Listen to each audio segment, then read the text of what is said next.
एक दोन तीन महत्त्वपूर्ण विषयांवर काल ज्या बैठका झाल्या त्यातनं मुंबई आणि राज्यासाठी सुद्धा किंबहुना देशासाठी सुद्धा या मुंबईतल्या काही विषयांवर संबंधित सर्व अधिकाऱ्यांच्या बैठका घेऊन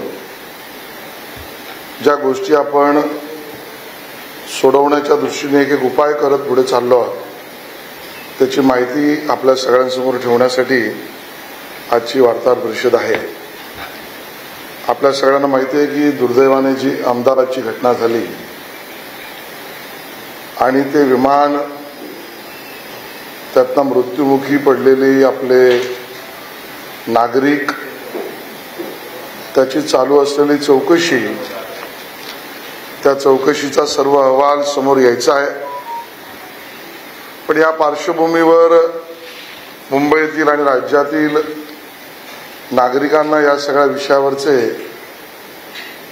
खूप मोठ्या प्रमाणात प्रश्न पडले। काही व्यवस्थांच्या बद्दलच्या माहिती जाणून घेण्याचा काही वर्तमानपत्रातल्या मित्रांनी प्रयत्न सुद्धा केला आणि मग या सगळ्या पार्श्वभूमीवर मुंबईत राहणारा राज्याचा एक मंत्री आणि पालकमंत्री म्हणून मुंबईच्या विमानतळाच्या संदर्भातली एक आढावा घेणारी बैठक त्या ठिकाणी आम्ही घेतली,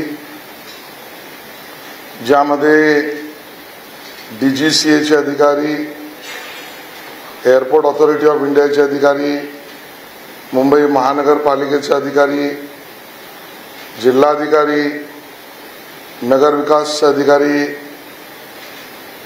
पोलिसांचे प्रतिनिधी, एअरपोर्ट ऑपरेटर असलेल्या अदानींचे प्रतिनिधी आणि बरोबरीने पर्यावरणाचे सर्व अधिकारी या सगळ्यांची एक बैठक त्या ठिकाणी आपण घेतली आणि त्या ठिकाणी ज्या गोष्टी समोर आल्या त्या गोष्टी खूप चिंताजनक आणि ज्याच्यावर लगेच काही निर्णय करणं आवश्यक होतं त्या गोष्टी त्या ठिकाणी समोर आल्या, ज्याच्यावर लगेच कारवाई करण्याचे आपण निर्देश त्या ठिकाणी दिले।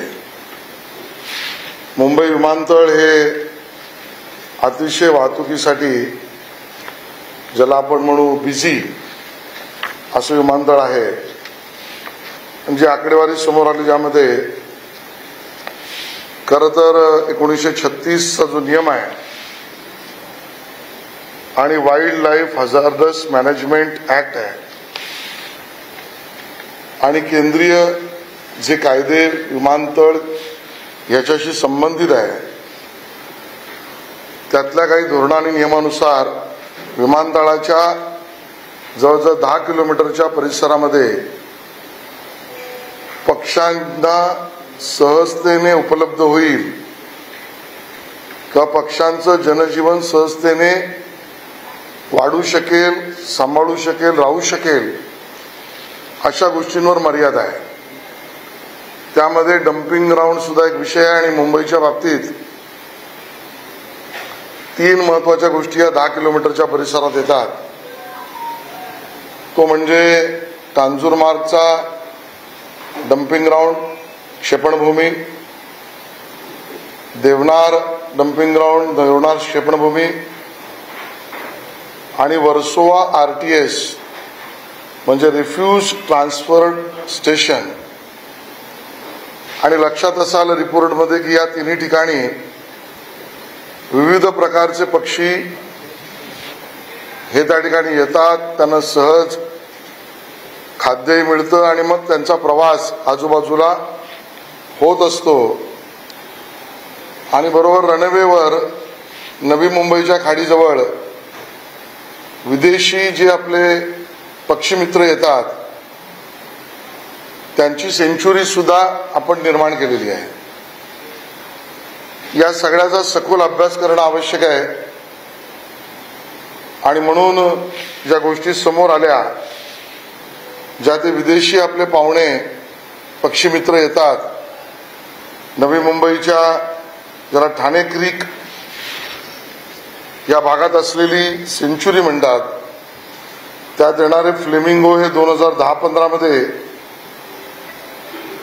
10,000 होते, त्यात आकडे असे सांगतात की 24 मध्ये ते 2 लाख झालेले आहेत आणि ऑपरेटर आणि DGCAचं म्हणणं आहे की तोच रस्ता रनवेचा आहे. बरोबरीने ही माहिती समोर आली की एअरपोर्टच्या बाहेर ज्या रनवेवर पक्ष्यांशी धडक असे प्रसंग सगळ्या वर्षाचे मी सांगत नाही. 2020ला 20 पक्ष्यांच्या धडकी झाल्या, 2021ला 35 पक्ष्यांची धडक झाली विमानाला, 2022ला 36 पक्ष्यांची धडक विमानाला झाली आणि 2023ला ती वाढून 60 पक्ष्यांची झाली एका वर्षात. 2024ला 59 झाली. आतापर्यंत 19 झालेले आहेत. या पक्ष्यांची धडक याही धोकादायक असतात आणि म्हणून त्या 10 किलोमीटरमध्ये याच्यावरच्या मर्यादांचा नियम आहे, आंतरराष्ट्रीय नियम सुद्धा आहे.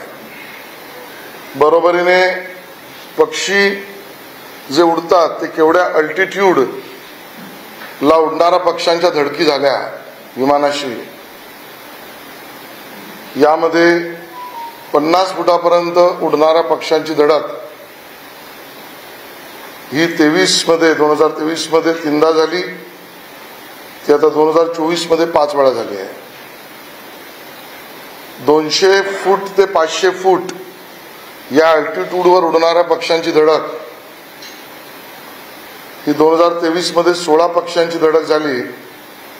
ती आता 2024 मध्ये 17 पक्ष्यांची झाली आहे. 500 फूट ते 1000 फूट या अल्टिट्यूडमध्ये उडणारे पक्षी यांच्या धडकी 2023 मध्ये 13 होत्या, त्या आता 24 मध्ये 19 झाल्या आहेत. आणि म्हणून याबद्दलची चिंता व्यक्त करून राज्य शासनाच्या वतीने आम्ही बैठक घेतली. 2-3 गोष्टींचा निर्णय आपण त्या ठिकाणी केला. वर्सोवाला असलेली रेफ्यूज ट्रान्सपोर्ट स्टेशन जे आहे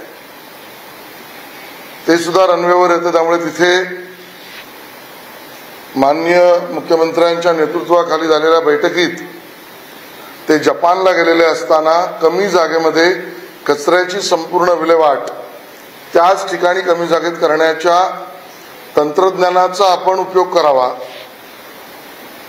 हे निर्देश मुख्यमंत्र्यांनी दिलेच. ते CPCB कडनं त्याच्या मान्यतेचा प्रस्ताव पाठवलाय. तो तातडीने मंजूर करून घेण्याचे प्रयत्न हा पहिला निर्णय. म्हणजे वर्सोवाच्या RTS चा विषय आणि पक्षी तिथे येणारे हा विषय मार्गी निघेल. बरोबरीने वर्सोवाच्या ठिकाणी ज्याला आपण कॅपिंग म्हणतो किंवा ज्याला शेड म्हणतो अशी निर्माण करावी जेणेकरून पक्ष्यांचं तिथे येणं हे कमी व्हावं किंवा होऊच नये. त्यासाठी 15 दिवसामध्ये महानगरपालिकेने तातडीने ते टेंडर काढावं.